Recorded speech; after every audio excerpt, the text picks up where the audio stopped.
सभी चुने हुए प्रतिनिधि, मेरे प्रिय भाई और बहनों और मीडिया से आए हुए मेरे प्रिय मित्रों,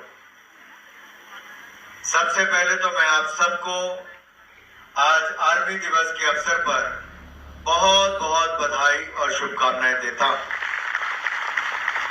और आदरणीय राणा जी, आपको और आपकी टीम को इस शानदार कार्यक्रम के आयोजन के लिए भी बहुत बहुत बधाई और बहुत बहुत साधुवाद देता हूं। पूरे देश में कहीं पर भी जाओ तो लोग मुझे तो हिमाचल का छोकरा कहते ही,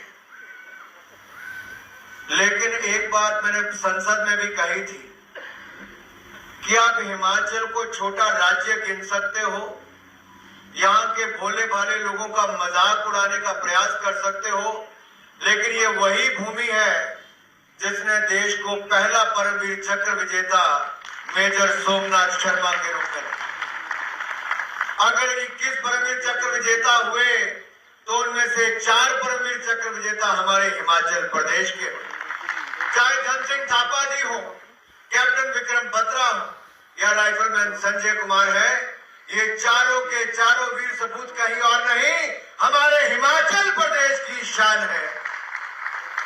और जब माननीय प्रधानमंत्री मोदी जी ने 21 द्वीपों के नाम आज तक किसी देश के प्रधानमंत्री ने नहीं रखे, लेकिन मोदी जी ने 21 द्वीपों के नाम परमवीर चक्र विजेताओं के नाम पर रखे, तो आज हिमाचल के 4 सपूतों के नाम पर भी द्वीपों के नाम।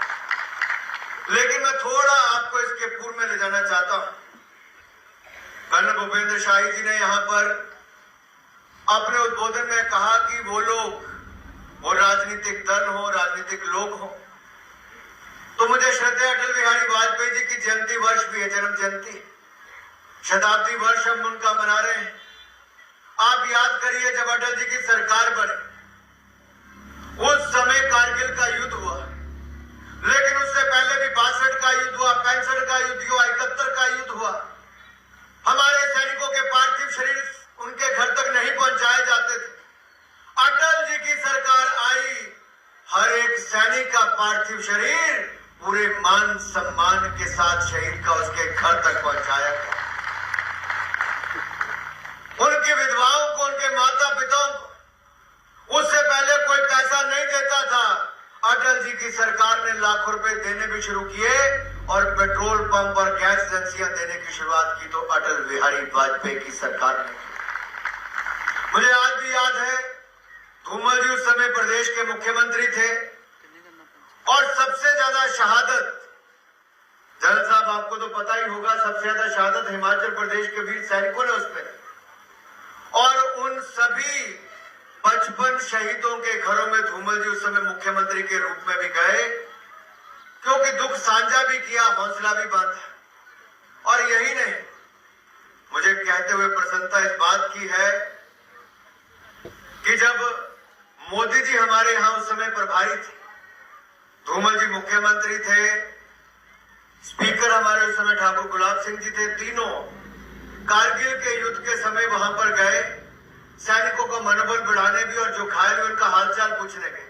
आज भी उनकी तस्वीरें मोदी जी अपने ट्विटर पे जब डालते हैं तो आपको देखने में लगता होगा केवल भारतीय जनता पार्टी के नेता वहां पर गए और जिस जगह पर नीचे सैनिक इकट्ठे थे, एकदम अचानक से भारत माता की जय, अटल बिहारी वाजपेयी जिंदाबाद के नारे लगने शुरू हो गए। तो वहां पर इन्होंने पूछा कि आप भारत माता की जय के नारे तो मानते, लेकिन नेता के नारे क्यों लगा रहे हैं? तो उन्होंने कहा, अमेरिका के राष्ट्रपति ने कहा था अटल जी से कि यहां पर आ जाओ, पाकिस्तान के प्रधानमंत्री भी आ गए, आपकी बैठकर सुलह करवा देते हैं। तो अटल जी ने स्पष्ट शब्दों में कह दिया, जब तक मेरे भारत की एक एक इंच जमीन में वापस नहीं ले लेता और एक एक घुसपैठियों को खुदेड़ नहीं देती मेरी सेना, मैं हिंदुस्तान से बाहर कदम नहीं रखूंगा। तो सेना के मन में भी आता है कि ऐसा नेता तो पीछे खड़ा है। और आज भी देखिए साथियों, डोकलाम की घटना हो, ऐसा नहीं कि पहली बार चीन ने अतिक्रमण करने का प्रयास किया। कांग्रेस की सरकारें नेहरू जी से लेकर तब तक उसके बाद तक रही, कितनी बार अतिक्रमण करके एक्साइज एरिया से लेकर न जाने कितना एरिया वो लेकर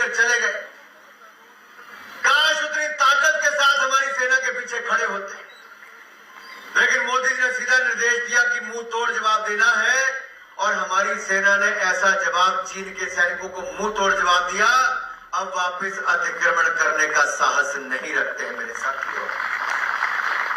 ये केवल कहने से काम नहीं चलता है। अगर अटल जी ने उस समय किया तो याद करो, भारत को दुनिया आंखें दिखाती थी, लेकिन जाके पोखरण विस्फोट किया तो न्यूक्लियर परमाणु शक्ति के रूप में अगर देश में ये ताकत खड़ी की तो उस समय अटल जी की सरकार में हुई और दुनिया भर ने हमारा देखा कि भारत एक परमाणु शक्ति के रूप में खड़ी हुई। ये भी अटल जी की बहुत बड़ी देन है साथी। लेकिन मैं एक बात आपसे पूछना चाहता हूं, उसके बाद भी तो 10 साल सरकार आई, आकर चली गई। 75 साल तक सरकारें थी, राष्ट्रीय युद्ध स्मारक किसी ने नहीं बनाया। नरेंद्र मोदी जी की सरकार आई तो राष्ट्रीय युद्ध स्मारक भी बनाया और राष्ट्रीय पुलिस स्मारक भी अगर दिल्ली में बनाया तो नरेंद्र मोदी की सरकार ने बनाया। यही नहीं, आपको मैं एक और वन रैंक वन पेंशन 40 साल पुरानी मांग थी और 40 साल पुरानी मांग को अगर पूरा किसी ने किया तो अब तक 1 लाख करोड़ रुपए से ज्यादा खर्च करके भी नरेंद्र मोदी जी ने पूरा किया है। आज उससे आपकी पेंशन दुगनी की तिगनी होने का काम हुआ है। बढ़ी कि नहीं बढ़ी? जिसकी बड़ी होगी वो तो ताली मार दो, बाकी भी मारते भाई। 1 लाख करोड़ रुपए तो 40 साल की मांग। क्या है, मांग जब तक थी तब तक तो बड़े डेलीगेशन मिलते थे, लेकिन जब पूरी हो जाए तो उसके बाद थोड़ी चिंता रहती है। मांग यहां पर भी आती थी कि कैंटीन खुलवा दो, तो हमने भी पटलांदर में आर्मी की सीएसडी कैंटीन मार्च 2019 में खुलवा दी थी। आपने कहा कि हमारा टाइप डी ईसीजीएस पॉली क्लिनिक खुलवा दो, तो इसी साल 2024 में मैंने भोरज में और गगरेट में 2 पॉली क्लिनिक और खुलवा दिए। कागू में आपका पहला एक्सटेंशन काउंटर खुलवा दिया। जो जो कहा उस तरह से हम लोग करते गए, लेकिन जितने हथियार सेना को मिलते थे वो अगर जिनसे युद्ध करना हो क्या उस क्वालिटी के मिल पाते थे?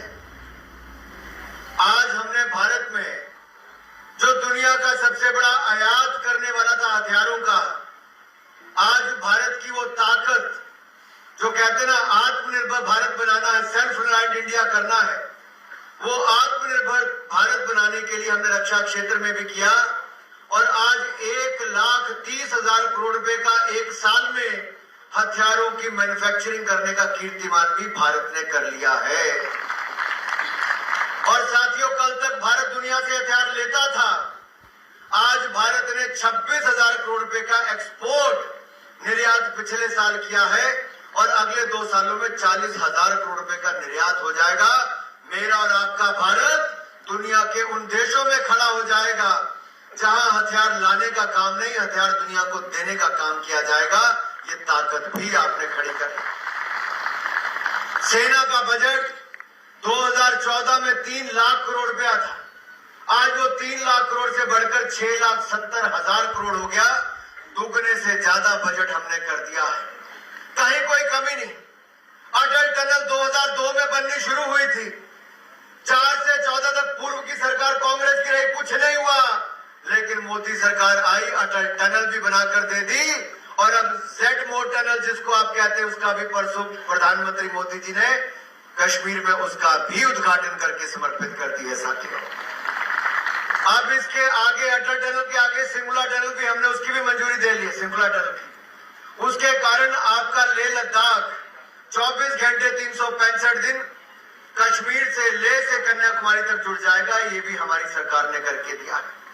यही नहीं, जब भारत आजादी के 75 साल मना रहा था, एयरक्राफ्ट कैरियर जहां पर लड़ाकू विमान या हेलीकॉप्टर आपके युद्धपोत पर लैंड कर जाए, ये भारत अपना नहीं बना पाया था। ये भी हमारी सरकार में आईएनएस विक्रांत ये भी युद्धपोत बनाया है, तो भारत ने अपना आईएनएस विक्रांत युद्धपोत बना कर दिया। मैं आज से 4 दिन पहले पब्लिक अकाउंट कमेटी की मीटिंग में कारवाड़ के अपने नेवी के सेंटर पे गया, तो हमने आईएनएस विक्रांत पे जाकर देखा, उसके 18 18 मंजिल है उसकी, पानी से लेके ऊपर तक 18 मंजिल है।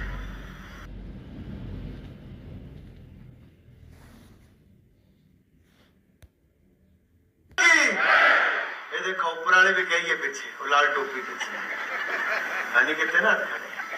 भारत माता की, भारत माता की, भारत माता की, वंदे वंदे वंदे। मैं आपसे क्षमा चाहूंगा, मेरा दिल्ली विधानसभा के चुनाव में कार्यक्रम है और मुझे 3:30 बजे धर्मशाला से फ्लाइट पकड़नी है, इसलिए मैं ज्यादा देर कार्यक्रम में नहीं रह पाऊंगा। आप सब ने मुझे सुना और मुझे अपनी बात रखने का अवसर दिया। मैं आप सबका बहुत बहुत आभार प्रकट करता हूं। जय भारत, जय हिमाचल।